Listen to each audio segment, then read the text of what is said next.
All right, let's do this. 5. Oops, let me just. Okay, just a little more. Oh God! Oh, Robbie's just gonna. 5, Man. 4. I thought I just heard something pop. Sorry. Hopefully that didn't actually hurt. Oh, I killed Did it. you? I didn't even hear anything. How? All right, let's do this. Focus. 5, 4, 3. Hold on, got it. Because I was about to literally start laughing in about 2 seconds there, so I had to just pause and take a collective breath. Oh my God, is that a skunk?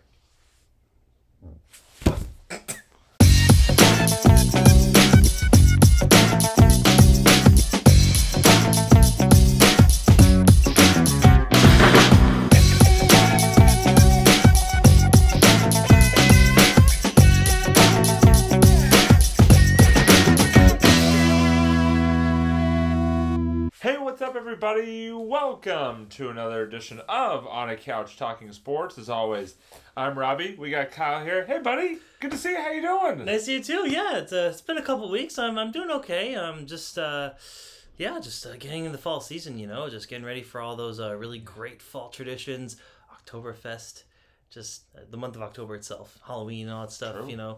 Very true. Just everything. I'm ready for fall. Here we go. I mean, me personally, when I think fall, I think playoff baseball and professional and college football, or football at all levels. But those are my big things when I think of the great fall season, and Nice. It is definitely here and upon us and all its glory. And we are here with another exciting episode of On a Couch Talking Sports. And before we get into the core of tonight's episode, we do want to thank our amazing sponsors, both Zyman Organizing and Wes Woodson, for their continued support of our show, as well as Marvel at the Movies and the Sports Blitz, which, by the way, Sports Blitz, I don't think I said that right, but so I had to redo it, as I said. New Sports Blitz is coming soon. Marvel at the Movies also has a lot of great things coming, I know, down the road. We're Fun episodes are going to be coming your way, so definitely keep a lookout for both those shows. Yeah, we're excited to bring some hopefully new features down the line. So we'll get back to you guys on Lots that. of good stuff. Lots of good stuff. But big thank you to Zyman Organizing and Wes Woodson, and obviously their links will be in the description with all the information you need to know about them.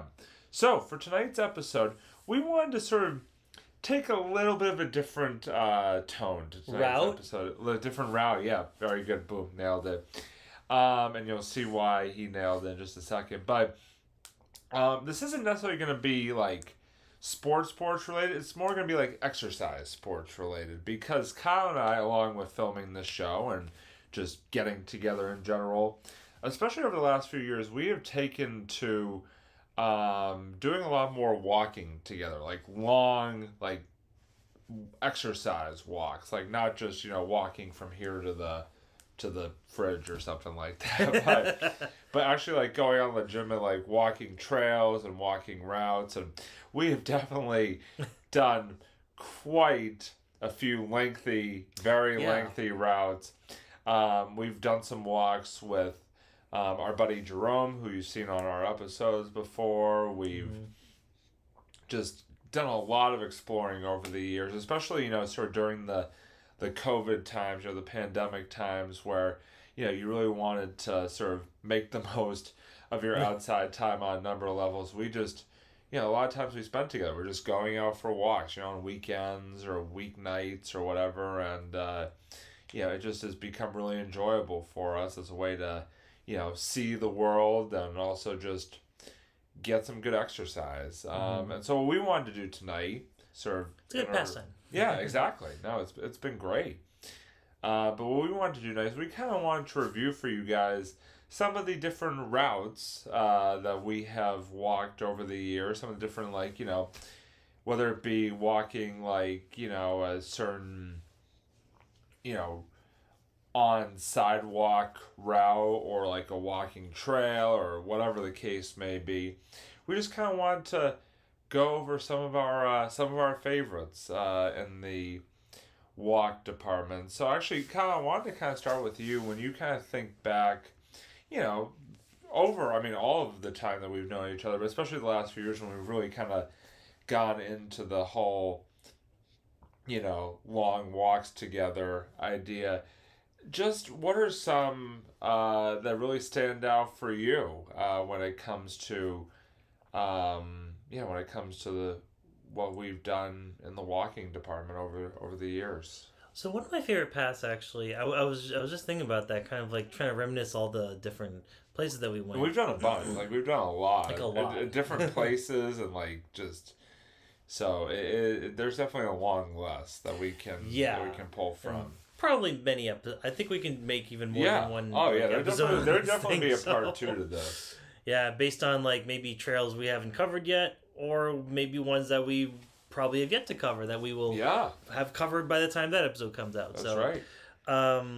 But I think some of the ones that stick on my mind, I really like the one we did on on kind of like that path that goes. It's like kind of right off of Fresh Pond. It's not the one that goes to Harvard. The one I'm thinking of is this kind of side path that we took at one point, and it had this really cool, almost like a nature reserve type of area. Oh, is that the one that like goes to because for those of you who don't know what Kyle's talking about, there's like this path in sort of the Cambridge Arlington area that starts in Davis, and at one point you kind of like get over to by Alewife, and you can kind of go like three different ways. You can either go over past Alewife Station and continues on like all the way over to Harvard Square, which we've done. You can go to the right, which sort of takes you like more sort of over towards the Arlington, Lexington area called the Minuteman Bike Trail, or I think the one you're thinking of is the one that goes straight. That basically takes you into Belmont, like right, yeah. I think it's the Belmont because it basically goes straight and then you come out like right by some like train tracks, and then you like basically like we went out there and then turned around and came back. Yeah. Yeah, that was such a kind of a mind-blowing area because I had no idea this whole like nature reserve was there. And it was cool because you can walk kind of on these like dirt paths that, and it's kind of near this it almost looks like a kind of a lake slash sort of swamp area, but like a very nice looking area. Like I'll be posting pictures every now and then on this, and it's pretty nice. Like I like there. I think I remember they had some Canadian geese. They had like swans there, I think, and ducks, and it was just cool. It's just kind of a nice place to hang out, especially if you just want to go somewhere for the afternoon, kind of more naturey. And what's cool is that kind of connecting to that path, when you were talking about how when you go more towards kind of like the Arlington side, if you kind of go in that intersection that Robbie just mentioned, and you kind of take a right like you are going to like the Minuteman, like in Arlington, there's another kind of small lake you can pass by. There's like this cool bridge that you go on, and it's right near actually the Alewife Red Line station. Yes. And it's a really nice kind of, looks like a kind of a small reservoir, and that you can find some more swans there, and it's just a very nice place to be. It's also very good. Some of these paths are also very good to bike on if you guys like biking too. So yes. Granted, the Minuteman is a really like heavily like biked trail. I feel like. Oh like, yeah. Everybody like anytime I walk on that, I see like just a lot of people on their bikes, making the most of it. 'Cause I think it goes all the way out to like Concord, like from from like Cambridge. Basically you can take it all the way from Cambridge out to Concord if you really wanted to, which is pretty wild to me. Yeah, it's nice. Like a lot of people actually use it as like a commuting trail. They will literally like get on their bikes and just like commute there if you want to just like avoid the highway, because no one wants to bike on Route 2 or like 95, right? Like no. So that would be a sight to behold. Somebody biking down I-95. Yeah, no. That would be so painful. But I really like those two trails a lot because, so like the Minuteman Trail, because it's a good walking and biking trail. It's that one's more kind of a straight shot trail, whereas the other one the other one that we were talking about kind of gets a little more windy, and it's more kind of like more of a nature type of trail versus like the Minuteman's more of like a commuter trail, but they're both really great in their own way. And granted, sometimes it does get a little crowded. So if you're gonna bike there, just be wary. Just make sure. Or walk there for that matter. Yeah. Yeah. You have like bikers going all around you, so just be very careful. Yeah. But it's par for the course. It happens. But both great trails. And I think my other favorite I really liked, and I'm sure Robbie's gonna mention this one too. Actually, this past weekend, I'm just a really big fan of nature trails. Actually, I'll talk about two more actually, because they're naturey. I love, because I love the fells. The fells, it's actually it kind of goes That's one right up here, several right? different towns. Yeah. You can literally walk here actually from like if you're in Medford or Malden or anything like that. I love walking the Fellsway Trail, they call it, and it's not a very specifically marked trail. There's actually a couple different paths you can take to get there. Honestly, it's very woodsy. I wouldn't recommend walking there at night personally, unless that's just your thing. And hey, that's whatever. That's you do you, man. But it's a great kind of like weekend afternoon type of trail. Maybe even like in the morning too, if you want to go for like a nice early morning jog or something like that. There's a lot of great spots there. They have a really nice lake actually there that if you walk far enough into it, yeah, you do have to cross a couple busy roads. But to get to some of the really cool spots there. But you know what? That's okay. It's very few and far between. So I like that trail. I love that trail a lot. And there's also this really nice tower that you can go on. And if you go all the way to the top, you can actually see a good chunk of like 93. I actually went there with Jerome the other, but this was about like maybe a couple months ago, and really, really recommend walking the fells. Whether you go for that tower, whether you go for that reservoir, really cool. By the way, we do have to go back there at some point. I think it's been like a couple years or so since we actually like walked that trail. Because I think it was you, me, and Jerome who walked that trail that one day, like back in like the fall of 2020, which is crazy. Like that's like 2 years ago. But yeah, I did. I was thinking that we have to definitely go back there and walk that again at some point. So definitely. We're definitely gonna make that happen. So yeah, and the other trail I liked, and I'm sure Robbie's probably gonna mention this too, was the one we went to actually very recently. What was it called again? Cutler Park or Cutler Trail. Cutler Reservation, I don't know, Cutler something. But yeah, it's located over in Needham. Good old Needham. So cool. Well, the actual name of the trail that we were on was called the Blue Heron Trail. Explains a lot. Hence why there was all the Blue Heron pictures sort of along the trail. Yeah. It's just that's another trail where it kind of reminded me of the fells a little bit in the sense where you're walking through, it's a lot of woods, but then you also get to some other cool spots there too. You get to see this really nice bridge area with these like, you can kind of see the fields and stuff like that, like different like... The bridge is cool, but also the bridge could be a bit like intimidating because it's like a very old bridge, and like there's like, you have to be very careful on that bridge because there's like certain boards that have kind of like definitely shown their wear and tear. Yeah. So you have to just be very, very careful. Exactly. Yeah, I feel like that's what happens when you put the bridge in like anywhere near water or in like the middle of a field like that, and the wood's gonna start rotting away. It's gonna start kind of, but aside from that, as long as you guys are careful, you're right. That's a very good point. Like as long as you guys are careful walking across that bridge, it really is a sight to behold, and you get to some cool spots. You even get to actually go kind of under this kind of underpass that it's actually right at the very end of it. Yeah. Yeah, isn't it? It's like close to 95, right? Like literally, if you like walk one way, you like come to 95. If you walk the other way, I don't even know. I haven't walked either way. Like it's because you like kind of go underneath it, and like it kind of like you come to like a heading where you can either go like left or right, and like goes. You can one way, like I said, goes down like towards 95. The other way kind of goes down toward like an area with a bunch of buildings. I've never ventured down either way. I usually just turn around and come back. But yeah, it is a really cool. Like it's basically a train bridge. Like you go. Yeah, that's what. So yeah, that is always a pretty wild. And that way, that also is kind of nice because it's like kind of a distinctive like end to the trail, so you like know when to turn back. Also, when you get over there, so definitely.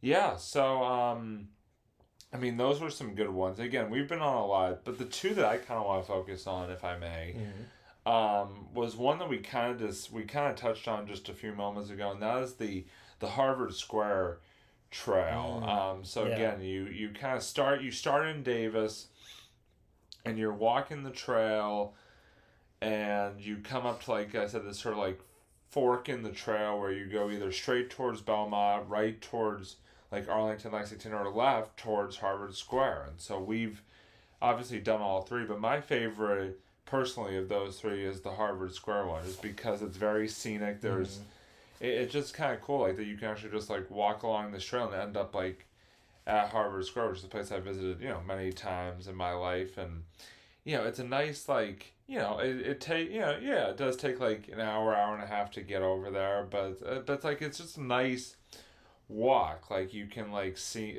a lot, like, of nature, but also just of different buildings and businesses and stuff like that as you go along. And a lot of it's very pretty, like viewing and stuff like that. And then you come over to like the end of it, which is like Lesley University and Harvard University and like all those very nice college buildings that are over there. But and Harvard Square is just such a hot place. Harvard Square is great. And even like what we did, I remember like a couple of times, was we walked the trail to Harvard Square, and then basically just got on Mass Ave and walked back on Mass Ave.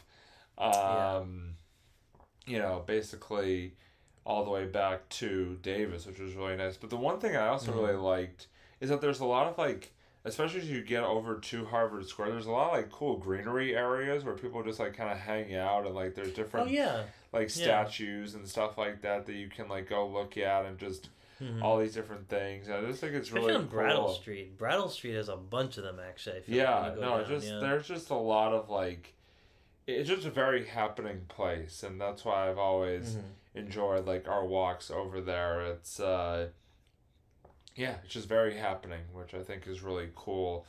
Yeah. And the other one that I always really enjoy, and I think Kyle would agree definitely, is the Cochituate Rail Trail. Oh yeah. Yep. The Cochituate Rail Trail, which I think we may have mentioned before. We've walked this path twice within like the last year or so. The first time was just Kyle and I remember it was Halloween of last year, and we walked it, and it was a lot of fun. And then actually this past April, it was back in April, he and I walked it again, but this time we brought Jerome along, and I know the three of us just that's right. The three of us had a really great time. One of the cool things that we discovered the second time is like, at one point you could kind of like veer off to the right, and it takes you down into like this like park area right next to the Cochituate Reservoir or whatever it is. And like, I remember Kyle and Jerome were climbing up like the little lifeguard stand. I forgot it. Oh, that's where that was. Because I had that picture in my head of that. And I'm like, wait, what was that again? Yeah. No, that was right off of the Cochituate Rail Trail. But, that's right. Yeah, the Cochituate Rail Trail is so much fun. So for those of you who don't know what the Cochituate Rail Trail is, if you know how to say it, that's even better. Is it starts, it was currently, I think they're actually, like, at some point might be, like, adding to it a little bit, or, like, extending it a little bit, because they look like they're, like, doing work on it. But regardless, as it stands right now, it's a trail that starts in Natick, kind of right off of Route 27 in Natick.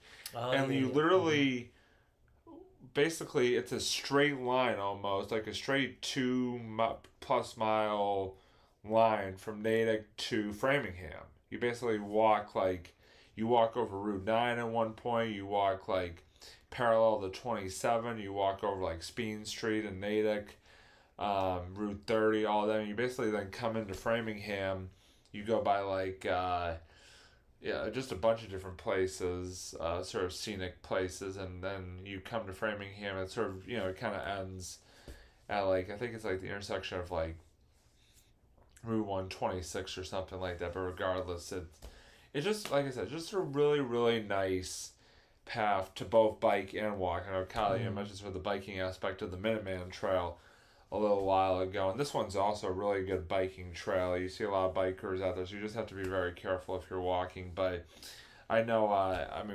we've raved about the Cochituate Rail Trail, Kyle.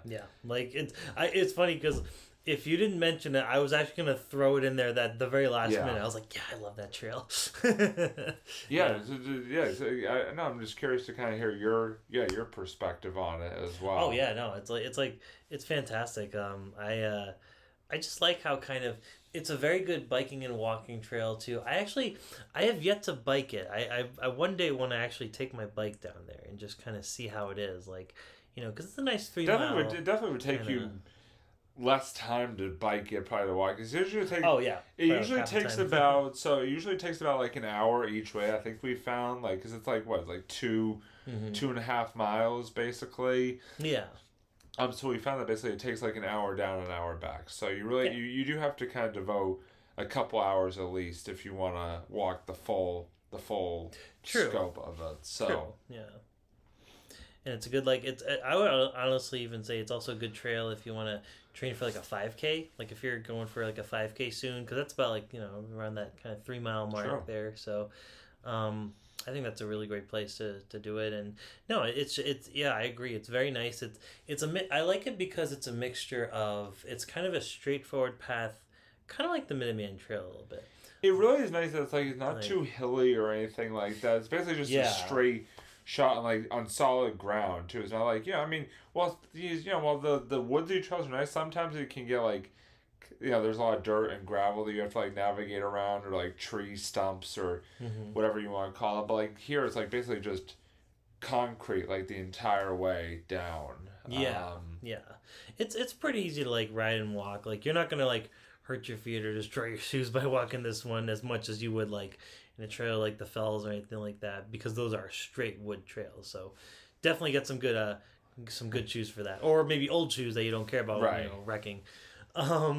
But that's the other nice thing about this trail too, is that even though it is a paved trail, it does have some cool nature spots, like you were talking about that cool beach that was there, or no, not beach. What do you call it? It was a lakeside kind of. Yeah, it's a beach, same thing. You can call it, yeah. Either way. My favorite thing about the Katuchua Trail is that it has, first of all, it has sort of, I don't know what you call them, but posters all the way along with different art, different facts, historical facts about the trail and the area. Yeah. But also that there are literally mile markers on at various points in the trail, so you know how far along you are. I think that's just really cool. It's good. It's good to keep kind of track of that, especially if you're training or you just want to know how far you're walking, kind of thing. Or so no, that's good. That's good. So yes, those are sort of the two that really stand out for me. And again, there are a lot more that we haven't even explored yet, because there's a few that I've been on that I've been meaning to show. Kind of definitely will as the months and the next year or so goes along here. So we're definitely gonna be coming back for part 2 plus. Easily of this different topics. I think it's a really fun one because it kind of gives us a chance to reminisce about all the fun walks that we've taken over the years, and the good times we've been able to spend together as a result of it. So I think that is just a really cool thing. So, but that is going to bring us sort of to the end of this portion of tonight's episode, and that means we're moving into our end portion of the episode, which we always love.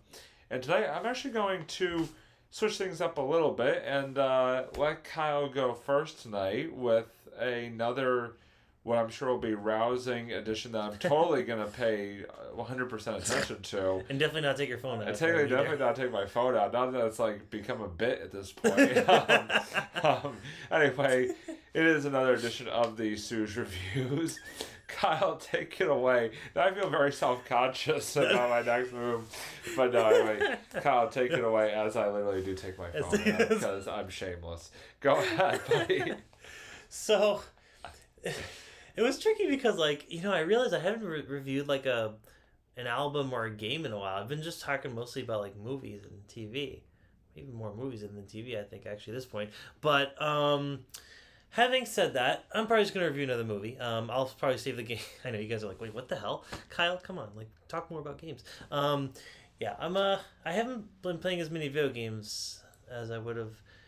Well, but I'll get back on the front. I'm actually working on a game right now that I'm going to finish pretty soon. So I'll get back to you guys with that. But anyways, right now I'll talk about a movie just because it was kind of fresh in my mind. I saw this one called See How They Run, and I know I feel like a lot of you, when you think of that title, you think of the song Lady Madonna, right? By the Beatles. Lady Madonna. Yeah. Na, na, na, na. And I'm thinking, yeah, every time I hear it, I just get that song stuck in my head automatically. See how they run. No, it's actually it's essentially a whodunit movie, but not just any kind of whodunit. So, it's a very self-aware whodunit movie, kind of in the style that Scream was to horror movies, to like slasher movies. Because Scream was the type of movie that was very brilliant in how it kind of called out a lot of like horror movie tropes. This is a movie that came out in like the mid '90s.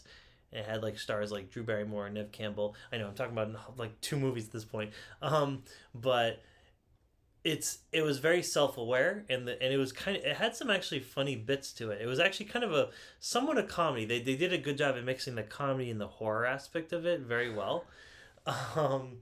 Just kind of like the way this movie did too.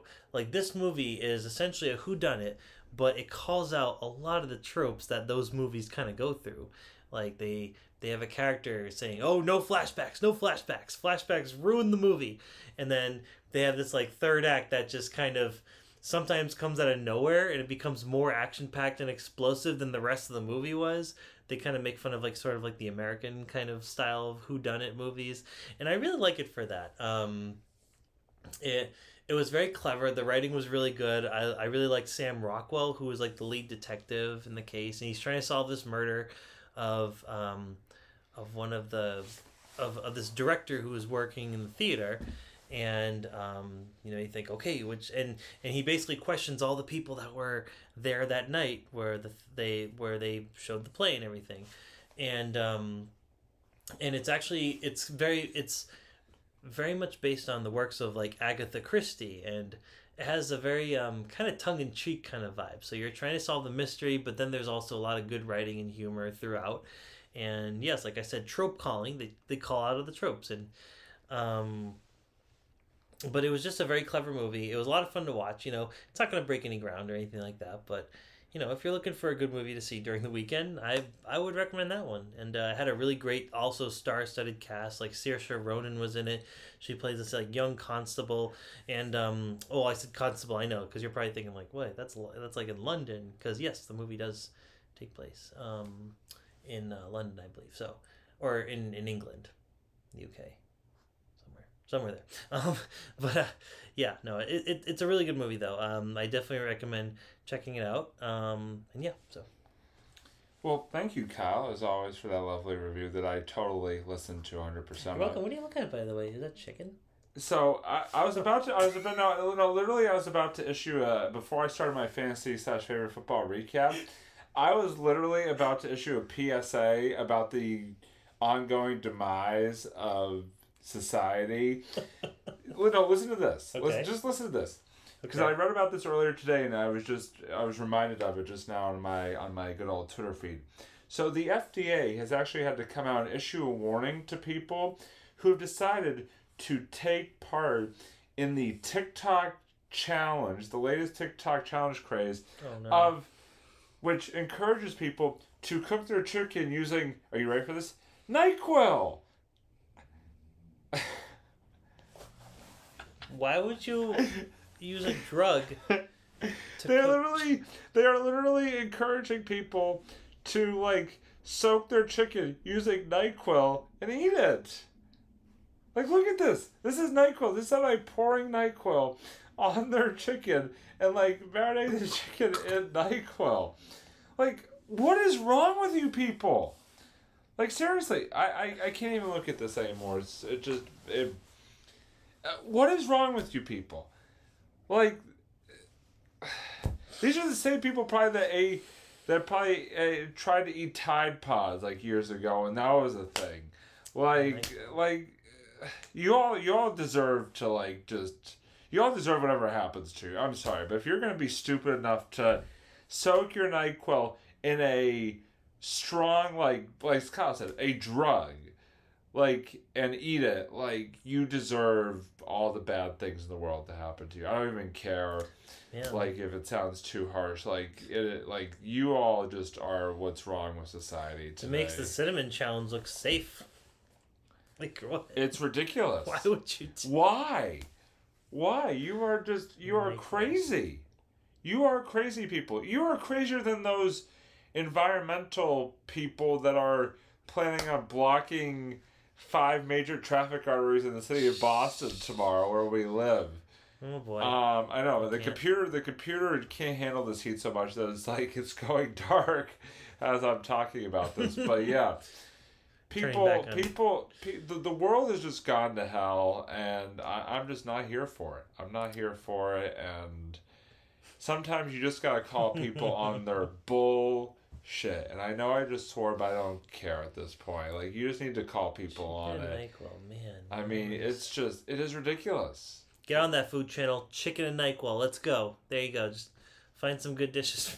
I'm sorry. No, it's stupid. Anyway, back to happier notes. I'm going. I know it's been a couple weeks, and now like football season is fully in effect on all 3 of the major levels. You know, high school, college, and professional. And so it is time now for another edition of the Robbie's favorite football / fantasy football recap. So I'm going to go very quick here because there's a lot of content to get to from over the last couple weeks since we were last with you. BC went 1-1 in their last 2 games. They lost to, I think the last time we were with you, the last time we were with you was right after the oh, hold on a second. No, I'm sorry. The last time we were with you was right after. Yeah, it was right after the season opener against Rutgers. Yeah, so I'm right. But anyway, they lost to Virginia Tech, so they started off at 0-2, but they did pick up their first victory of the season this past Saturday against Maine at home. So now they're 1-2, and they'll be visiting Florida State this coming Saturday night for what's going to be probably a very tough game, but we shall see. Wellesley High has started their season. They have started off 1-1 on the season. They defeated Longmeadow in their season opener 2 Fridays ago. Nice. And then, unfortunately, last Friday night they fell to Milford in Milford. So, like I said, now 1-1 to start off the year. So they will play their home opener this coming Saturday afternoon against Walpole, who, as Kyle and I know, is always a handful for Wellesley football over the years. Definitely one of the tougher teams in that division. Yeah, so we will see how they fare. And then finally, the Patriots have kicked off their season. They lost to the Dolphins 20-7 in their season opener on 2 Sundays ago. Last Sunday, though, they did pick up their first win, a victory over the Steelers 17-14. Patriots will also hold their home opener this coming Sunday as they take on the Baltimore Ravens. So hoping to get their record into a winning one after this week's game. We shall see. Another tough matchup for all 3 teams. Have very tough matchups this weekend. So we'll see how they all fare. In terms of my fantasy teams, I kind of a mixed bag so far. One team I have is 2-0, including a come from behind win this past weekend. Thanks, Stephon Diggs, for that. And then my other 2 teams are 1-1. So one of my 1-1 teams won week 1 and then lost last week, and then my other team lost last week and then won this week. So again, I am either undefeated or at 500 in my 3 leagues, and just going to keep going strong into week 3 of the NFL season. And oh, hi Craig. Our buddy Craig Kyle is texting because Kyle I've rubbed off on Kyle, and he is now going to text during my segment like I text during his segment. So what? No, I'm not texting. What are you talking about? Ooh, it's all good. It's all good. No offense taken. I'm actually flattered that you know, Imitations. is the sincerest form of flattery. So I take it as a big compliment that you are following my lead here. But anyway, that is going to do it, though, for this week's edition of On a Couch Talking Sports. I want to thank everybody for joining us. Please like, subscribe, hit the bell. Please follow us here on YouTube. You can also find us on Facebook, Twitter, Instagram. And please, please, please also give a follow to our other two shows, The Sports Blitz with Doug and I, and Marvel at the Movies with Kyle and Doug. And also, please give a follow to our two sponsors, Wes Woodson and Diamond Organizing. As always, a big shout out to them. So that does it for this week.